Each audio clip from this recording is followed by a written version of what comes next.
speaker is the one Labour leadership contender that's made it absolutely clear that she's both opposed to the Afghanistan war, the Iraq war, and also opposed to the replacement of the Trident nuclear missile system. So I'd like to give a warm welcome to my parliamentary neighbour, Diane Abbot.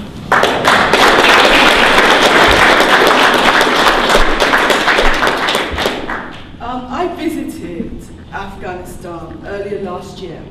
I stayed at Camp Bastion, I visited Kandahar, and I saw Helmand Province. I haven't been as often as one of my colleagues at the top table, but I have been. And a number of things struck me. Because I had the opportunity to talk to ordinary soldiers in a way that defence ministers and shadow defence ministers don't really do. And what soldiers told me, who had been on 2-3 tours of duty in Afghanistan, is that when they came initially, they were seen as some sort of liberating force. But now, after their second or third tour of duty, when they actually could compare how things were, they were seen as an occupying army.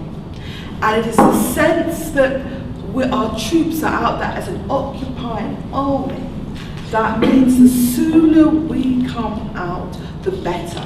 Because as we all know, no Western nation has had a successful war in Afghanistan for centuries. So first of all, the troops on the ground are aware that we're seen as an occupying army.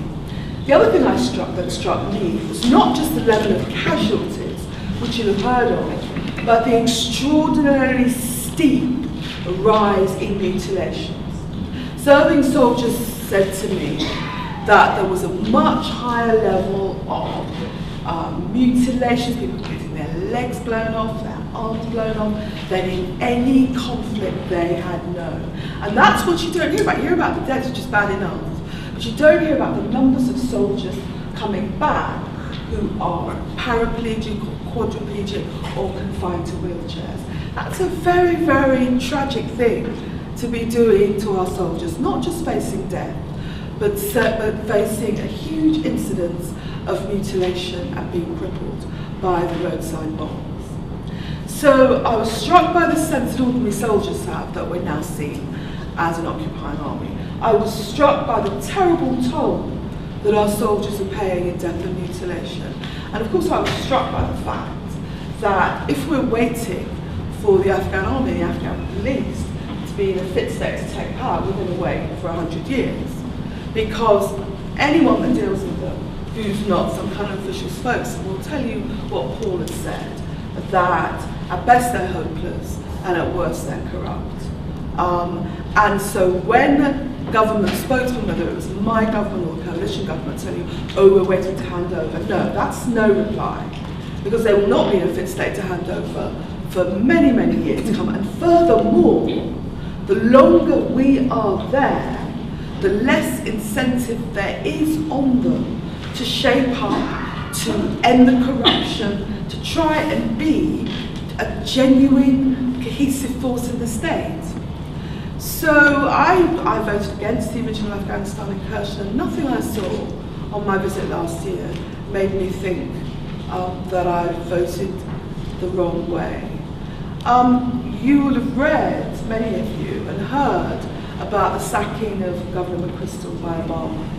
Now, ostensibly, that's about an article in Rolling Stone magazine where McChrystal and his staff made all sorts of comments about Obama and his staff. But the truth is, what the sacking of McChrystal reflects is the very huge tension at the top of the United States about what to do about Afghanistan. There are people like Joe Biden, who's no type of left-wing, as we would understand it, who has said and is saying America needs to come out.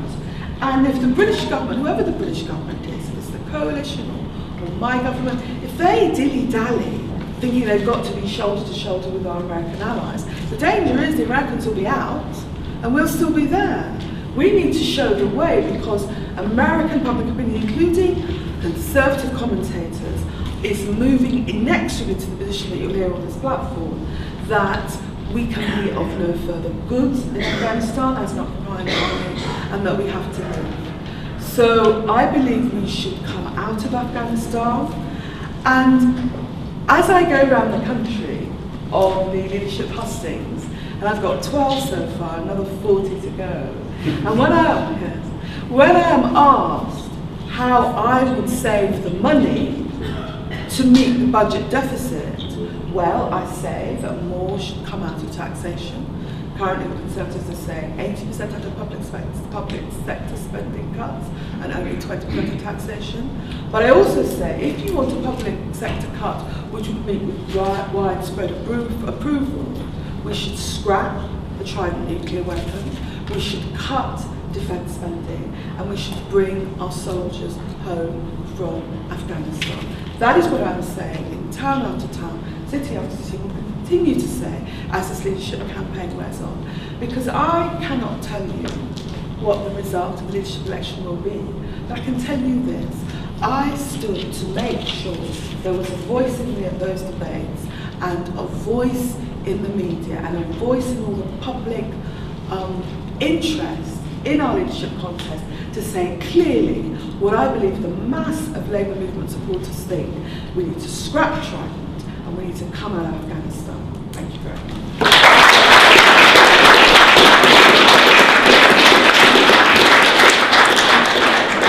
Thank you.